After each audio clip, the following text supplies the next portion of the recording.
자, 여러분 안녕하세요. 서울시 8급 간호관리 맡고 있는 김명희입니다. 이번 시간에는 같이 또 이제 기출문제 풀어보면서요. 해설 강의로 진행하도록 하겠습니다. 간호관리 같은 경우는요. 그 문제 풀어보시면 아시겠지만 실질적으로 어떻게 보면 지역사회보다도 제가 기출문제에서 나온다 하는 영역에서 더 많이 벗어나지 않는 과목이라고 보실 수 있을 것 같아요. 제가 볼 때는. 그래서 이제 내용을 좀 보시면 자, 이제 수능 문제가 나오잖아요. 수능 문제 중에서 이거 정말 대놓고 좀 틀려라 라고 내는 문제들을 제외하고는 의외로 굉장히 맞출 수 있는 문제들이 많이 있다. 근데 간호관리의 가장 큰 이제 어려움은 뭐냐면 약간 비판적 사고를 가지고 문제를 풀어야 된다.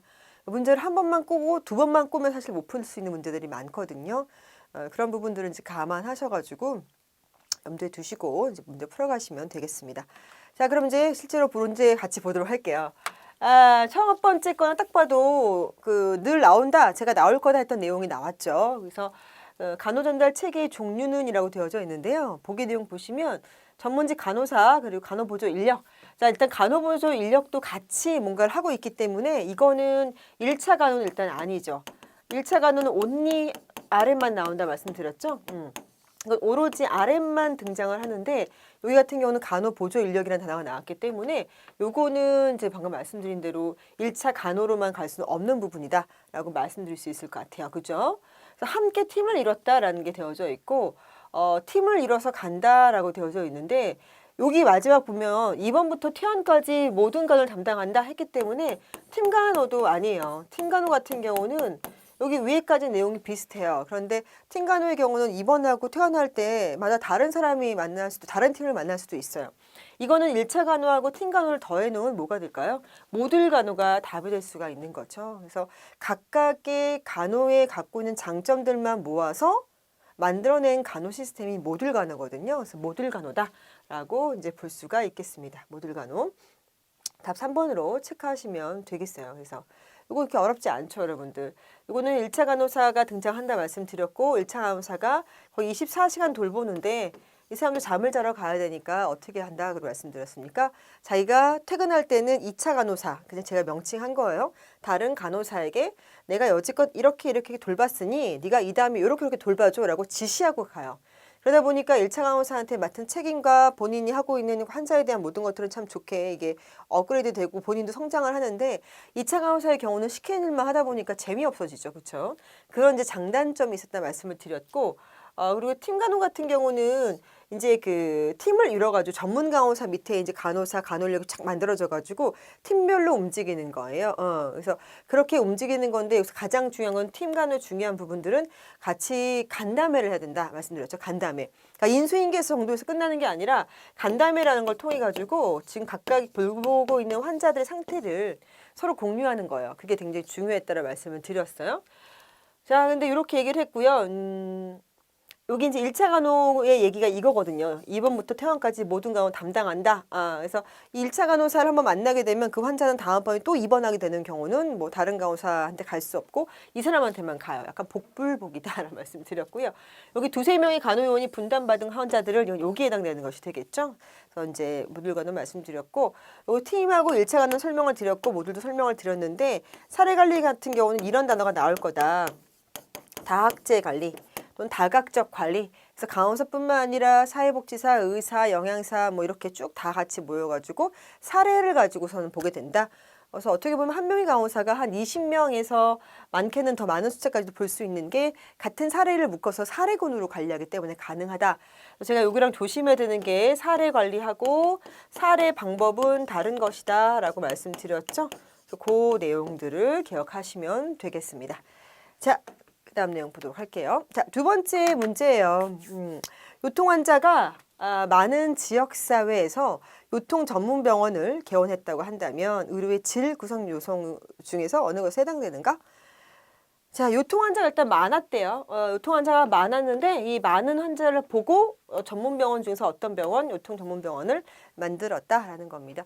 가용성 같은 경우는 환자가 100명을 갑자기 확 보낼 건데 받을 수 있어? 이런 것이 되겠죠. 그러니까 요통뿐만이 아니라 여러 가지 다른 그 질환에 대한 것이 갑자기 갔을 때 과연 니네 병원이 이걸 받을 수 있냐, 수용할 수 있냐 이런 게 이제 가용성에 대한 부분들이거든요. 가용성에 대한 거 받아들일 준비가 되어 있니 이거를 보는 건데요. 이 내용과는 관계가 없죠. 적합성은 답이 될 수 있어요. 왜냐면은 어떠한 환자가 많았어요? 요통 환자가 많은데 딱 적합하게 요통 전문병원을 만들었잖아요. 이거는 적합성에 해당되는 게 맞습니다. 적정성은 약간 가격이라든지 뭐 이런 부분들이 들어갔을 때 적정성으로 얘기할 수 있어요. 그리고 효율성 같은 경우는 반드시 이제 비용 얘기가 나오겠죠. 어느 정도 비용을 투입했을 때 얼마큼의 비용이 효과를 얻을 것이냐, 그 효율에 대한 얘기가 나올 수 있을 것입니다. 그래서 답은 2번이 되는 거죠. 적합성에 대한 거. 요통 환자가 많은 지역인 거다 뻔히 아는데 갑자기 당뇨 전문 병원 세웠다. 잘못된 거죠. 적합하지 않은 거죠. 그런 차이가 있다. 자, 그 다음 문제 봅니다. 3번 문제입니다. 간호사는 간호조무사에게 욕창 발생의 위험이 있는, 이걸 보여야겠구나. 있는 환자를 2시간마다 체위 변경해라 라고 했는데 이 지시 잘못 들었대요. 그래서 4시간마다 하다 보니까 뭐가 생겼대요? 1단계 욕창이 발생했다. 1단계 욕창은 그나마 그냥 붉은기 없이 하얗게만 약간 돼서 조금만 더 있으면 이제 표피치까지 먹어 들어가기 직전을 갖다 1단계로 말하니까 이때만 잘 발견해서 체위 변경을 해주기만 해도 환자 피부는 살아나요. 근데 욕창은 거의 100%, 100% 간호 인력의 잘못이란 말이죠. 그런 부분이 문제가 됩니다. 왜냐하면 우리가 제대로 욕창 관리를 할 수 없는 환자를 대상으로 간호하는 중에 체위 변경이 잘 안 되거나 잘 돌보지 않거나 환자를 막 심하게 마찰제로 생기게 땡겼다거나 이런 일이 발생했을 때 욕창이 생길 수가 있거든요. 그래서 이거는 환자 잘못이라기보다는 욕창이 왜 생기겠어요? 움직일 수 없으니까 욕창이 생기는 거죠. 거동이 불편한 환자, 부동이라고 하죠. 부동. 그런 경우에 생기기 때문에 이런 경우는 이제 간호 인력의 이제 잘못으로 많이 가게 되어져 있거든요. 근데 이럴 때는 이제 이 사람이 지시를 잘못 듣고요, 행하지 못했기 때문에 사실은 크게 보면 주의를 다하지 않은 거죠. 주의 의무를 위반한 거나 마찬가지인데 지금 보기 중에 주의 의무라고 안 나와 있잖아요. 근데 제가 누누이 강조했어요. 이 확인 의무라고 하는 것은 이 주의 의무라고 하는 큰 테두리 안에 확인 의무라는 게 들어간다. 지시를 다 확인하지 않죠. 그렇죠? 확인 의무랑 지시 의무랑 같다고 보기는 어렵지만 투약이라든지 수혈이라든지 이런 것에는 주로 이제 주의 의무 안에 있는 확인 의무를 또 주로 들게 되어 있거든요. 그래서 여기 내용은 답이 2번이라고 볼 수 있죠. 만약에 확인 의무도 들어가 있고 주의 의무도 들어가 있으면 굉장히 헷갈릴 수 있는 문제예요. 조금 더 큰 범위에서 얘기하는 거는 이제 주의 의무가 될 수가 있겠고 그 안에 좀 더 세부적인 내용으로 들어가 있는 게 확인 의무. 근데 제가 확인 의무는 주로 투약 얘기 많이 나올 거예요라고 했는데 이제 이 질문에는 체위 변경에 대한 얘기가 나온 거죠. 그래서 그렇게 이제 문제를 풀어갈 수 있겠습니다. 계속 문제 풀어볼게요. 지금까지는 문제 뭐 원만합니다. 그렇죠? 크게 어렵거나 못 풀겠을 것 같은 문제는 없어요. 4번 문제 같이 보겠습니다. 요런 문제 사실은 제가 풀면서도 이거는 굉장히 좋지 않은 문제다라고 생각을 했어요. 그냥 제 생각이니까 상관없잖아요. 출제자의 의도는 알겠으나 이게 딱 정말로 이 여기 나오는 강제 배분법은 정말 많이 쓰이는 이 오류를 막기 위한 배분법인데 이 강제 배분법, 강제 분배법 같은 경우는 사실 다 쓸 수 있거든요. 근데 그나마 이게 문제 답이 관대화 경향이라고 나와져 있습니다. 맞죠? 관대화 경향인데 그래 뭐 그럴 수 있겠다 생각할 수 있는 건 관대화 경향은 점수를 주는 사람, 그러니까 한마디로 내가 가르쳤어요. 그리고 내 점수를 후하게 주려면 어떻게 해야 돼요? 내가 잘 가르쳤다는 것을 잘난 척 하려면 여러분의 점수가 더 높게 나와야 돼. 김명희 교수 강의 들었더니 평균 80 이상이야. 한 개 이상 안 틀려. 이런다 그럼 좋은 점수니까 제가 잘 가르친 거잖아요. 그렇죠? 그렇게 하고 싶어가지고 자기가 점수를 후하게 주는 방법이거든요. 그러니까 점수를 후한 점수. 후하게 주는 경우인데 이게 누구를 위해서? 자기를 위해서. 점수를 주는 평가자를 위해서. 그러니까 자기 자신을 돋보이게 하려고 점수를 후하게 주는 거니까 그걸 못하게 하려고 강제 배분법을 써가지고 A 학점 받는 사람 30%만 주고 B는 40 주고 C는 30% 줘서 100% 맞춰라 라고 하는 게 강제 배분법이거든요. 답 4번을 체크하시는 거 맞고요. 제가 볼 때 썩 그렇게 막 명확하거나 떡 떨어지는 문제는 아니다라고 볼 수 있고요. 후광 효과 같은 경우는 아시죠? 딱 보는 순간 내가 좋아하는 스타일이야. 왠지 마음에 들어. 이 사람은 강의 잘할 것 같아. 후광 효과가 될 수 있겠죠? 그러니까 머리 뒤에 막 후광이 비친다는 거예요. 여러분들이 저를 딱 보는 순간 처음에 후광이 비쳤다. 왠지 강의 잘하는 것 같고 왠지 내가 말하는 거 다 맞는 것 같고 실제 그렇죠. 그게 후광 효과고 논리적인 오류 같은 경우는 이제 그게 매일 아침 일찍 출근한다. 그럼 이 사람은 성실한다. 그래서 일을 잘한다. 근데 매일 아침 일찍 출근하는 사람 중에 일 못하는 사람도 많거든요. 그래서 제일 안 좋은 직원의 종류는 멍청하고 부지런한 사람이라는 말이 있어요. 근데 너무 와닿지 않아죠? 멍청한데 부지런한 사람. 멍청한데 게으르면 그나마 사고를 안 치는데 잘 이제 판단력도 떨어지고 멍청한데 너무 부지런해서 온통 사고 치고 다니는 거야. 수습하는 게 더 어렵죠. 그런 논리적인 오류가 있다는 거죠. 그러니까 이 사람이 뭘 했으니까 이걸 잘할 거야, 뭘 못할 거야 이런 것들은 잘못된 오류다라는 거고요. 상동적 오류랑 또 다른 거예요. 규칙적인 오류는 늘 안 좋다라고 평가하든 늘 좋다라고 평가하든 한쪽에만 좀 몰려가는 걸 말하고 있는 거죠. 이런 모든 것을 막을 수 있는 방법 중 하나가 이제 이런 강제 배분법인데 여기서는 특별히 이제 관대화 경향으로 했다고 보시면 돼요. 문제를 풀면서 출제자의 의도를 좀 파악하시면 좋을 것 같아요. 그래서 점수를 준 사람이 자기 마음대로 점수를 주지 못하게 하려고 쓰는 방법으로 생각했구나라고 해서 4번 체크하시면 되겠습니다. 다음 문제. 요거는요 어떻게 맞추셨는지 모르겠습니다, 여러분. 의료법이 나왔어요. 그래서 간호관리에도 의료법이 나오죠. 그래서 제가 사실 법도 가르쳤잖아요. 법규 가르치죠. 법규 관련돼 가지고는 제 유튜브 채널 그 널스 브랜딩에서도 이제 물론 여기서도 뭐 촬영을 하긴 하지만 이 널스 브랜딩 통해 가지고 그때그때 바뀌는 걸 좀 업로드 시키려고 하고 있거든요. 그래서 만약에 여러분들이 되시면 이거 보시면서 유튜브 채널 널스 브랜딩 구독 눌러 놓으시고 알람은 꺼두시더라도 해놓으시면 이게 업그레이드 될 때마다 제가 조금 너무 자주 바뀌니까 의료법 같은 경우는 또 이렇게 문제 나오잖아요. 그러니까 참고하시면 좋을 것 같습니다. 이 말씀 드렸고요. 자, 일단 의료법 시행규칙 제1조 4가 새로 생긴 거예요. 규칙은 잘 안 바뀌는데 최근에 바뀐 것 중에서 규칙 1조에 딸린 1조 2, 3, 4까지 내려와 있거든요. 4를 보시게 되면 간호간병 통합 서비스가 나옵니다. 이제 더 강화될 거예요. 굉장히 강화될 수밖에 없는 게 이제 감염병이 확 메르스 후에 더 강력한 코로나가 왔다 갔기 때문에 더 강하게 이런 것들 할 수밖에 없게 생깁니다. 그죠? 그래서 이런 간호간병 통합 서비스 관련된 문제가 나올 수 있다. 분명히 나올 수 있다. 그 제공 기간에 해당되지 않는 것은 무엇이냐? 정답은 이제 요양병원이 답이에요. 이거는 해당되지가 않습니다. 그러니까 어떤 병원이 해당되느냐? 병원은 해당되는 거 맞죠?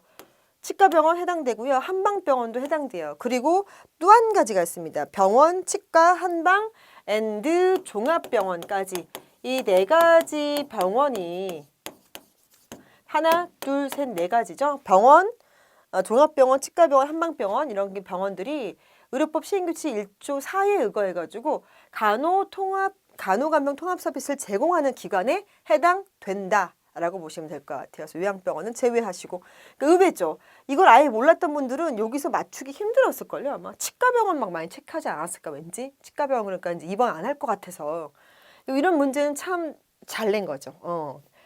틀린 분한테 죄송하지만 이런 문제 참 잘 냈죠. 왜냐하면 충분히 정확한 근거가 있고 틀릴 가능성도 있는데 이런 것이 중요한 부분이니까 현재 시대적인 흐름 이슈하고도 잘 맞아떨어지고 그래서 개인적으로 이 문제 참 잘 냈네라는 생각을 개인이니까 제 생각은 뭐 제가 마음대로 할 수 있지 않겠습니까? 그래서 해봤다라고 이제 말씀드릴 수 있겠어요.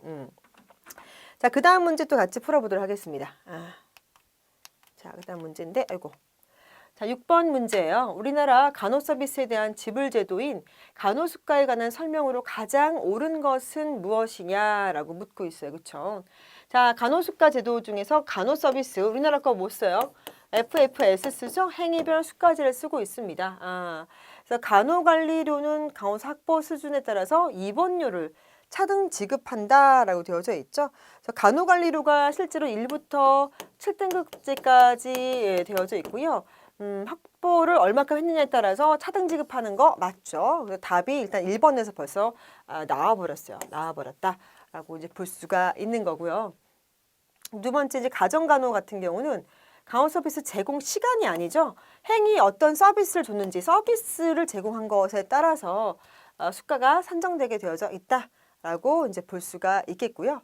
그리고 또 3번 장기요양시설에 입소하는 환자는 상대가치 요소를 고려해서 수가가 된다는 상대가치 요소 아니고요. 입원 일수에 따라서 적용하게 되어져 있어요. 약간 그 포괄수가제처럼. 자, 포괄수가제를 적용하고 있다? 아니죠. 아까 제가 이미 설명드린 것처럼 FFS 요거를 적용하고 있다라고 볼 수 있겠죠. 정답은 1번으로 명확하게 나왔다라고 보시면 되겠습니다. 그래서 6번까지 같이 좀 풀어봤어요.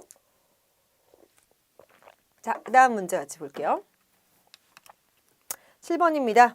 직무수행평가는 구성원이 가지고 있는 능력, 근무 성적, 자질 및 태도 등을 객관적으로 평가하는 것이다. 직무수행평가 유형에 대한 설명을 가장 옳은 것은 만약에 푸는데 시간이 넉넉하지 않으면 지문 다 읽을 필요 없다.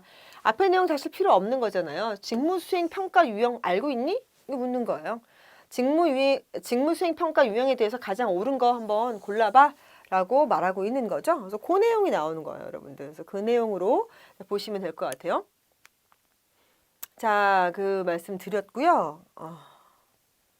그리고 이제 보시면 도표식 평정 청독법은 상대 서열을 순위를 매기는 거다. 이거 서열법이죠. 서열법이라고 하는 평가 방법은 따로 있는 거니까 1번은 보기 틀렸어요. 옳은 거 찾아야 되는 건데 강제 배분법 앞에 설명 열심히 드렸죠. 제가 강약도 등급이 아니라 그냥 강제로 배분해서 잘한 그룹, 중간 그룹, 못한 그룹을 나누게 한 거. 이걸 말씀드렸잖아요. 이것도 틀렸죠. 이게 지금 이 도표식 평정 청독법의 내용입니다. 내용입니다. 3번 중요사건 기록법은 논술 형태로 조직 구성원의 성과에 관해서 강점, 약점을 기록하는 것이다. 논술 형태로 성과에 관한 게 아니라 이게 어떤 중요한 사건이 생겼을 때 그때그때 그 기록을 남겨놓는 것이다 라고 볼 수 있어요. 행위기준 국가법, 이제 발스라고도 하는데 이 발스법 같은 경우는 인사국가 시스템이 가지고 있는 한계점을 극복 보완하기 위해서 개발된 평가법이다. 맞죠? 원래 이것만 쓰다가 이 도표식 평정 청독법에다가 발음이 왜 이러냐? 에다가 중요사건 기록법을 더해놓은 거. 그래서 최근에 나온 게 바로 이 발스라고 하는 행위기준 국가법이 되겠습니다. 그래서 4번이 답이 되는 거예요. 이해되시죠? 요거는 제가 시험에 나올 가능성이 크다라고 말씀드렸어요. 간호관리라고 하는 것은 일단은 그 사람이 잘하는지 못하는지에 대해서 기획조직, 인사, 지휘, 통제라는 걸 과정을 이용해서 적용해가지고 이걸 수정하면서 계속적으로 나아가는 올바른 방향으로 나아가는 거기 때문에 평가 관련된 문제가 나올 수 있다라고 말씀을 드렸었죠. 실제로 나왔다라고 보시면 되겠습니다. 그래서 답이 몇 번이에요? 4번이 되는 것이다 라고 볼 수가 있어요. 자, 그 다음 문제 같이 보겠습니다. 8번 문제가 되겠어요. 8번 문제. 관리자와 리더의 특성에 대한 설명 중 가장 옳은 거 찾으시오. 근데 이제 질문들을 보시면 특징이 생겼어요. 어떤 특징이에요? 가장 옳은 것을 골라라. 가장 옳은 것에 대한 얘기가 나오죠. 그렇죠? 그래서 가장 옳은 것을 이제 고르고 보면 뭐가 나오겠습니까? 8번에 다 가장 옳은 거 고르라고 하니까 관리자와 리더의 특징 보면 첫 번째부터 볼게요. 관리자는 직위에 따르는 권한과 합법적인 권력. 이 권한이라는 단어가 곧 합법적인 권력을 의미하죠. 그게 관리자 맞아요. 맞는 거예요. 맞고요. 그리고 통제를 강조하는 거 누구예요? 관리자가 되겠죠. 리더는 굉장히 비전을 강조하고 장기적인 미래를 좀 바라보고 같이 나아가는 방식을 썼고 관리자는 그 자리에서 벗어나는 순간 아무도 그 사람 말 듣지 않으려고 해요. 그 대신 관리자였을 때는 자발적, 비자발적인 추종자가 다 따라온다. 이 말씀 드렸었습니다. 관리자는 수평적인 관점을 갖고 리더는 수직적인 관점을 갖는다라고 되어져 있죠. 그래서 관리자의 수평적인 관점과 이게 서로 바뀐 거죠. 그렇죠? 관리자는 수평적인 관점에서 그 직원들을 대하는 것이고 그리고 이제 리더는 제가 뭐라고 했어요? 리더는 수평적인 관점에서 방금 얘기했죠. 그 사람에 대한 것을 관리하는 것이고요. 관점을 갖고 같이 가는 것이고 관리자는 수직적이죠. 위에 상관이고 밑에 부하들한테 지시를 내리는 방식으로 가는 겁니다. 그래서 이 자리를 박탈당하는 순간 밑에 있는 직원은 더 이상 이 사람을 따르지 않는다라는 거죠. 그렇죠? 그 얘기를 했었고요. 관리자는 신뢰로 이끌어가는 게 아니라 리더가 이거 리더로 바꿔야 되겠죠. 리더는 신뢰로 이끌어가고요. 관리자는 통제하려고 한다. 이렇게 볼 수 있겠어요. 그래서 8번의 답은 1번으로 체크하시면 이제 맞겠습니다.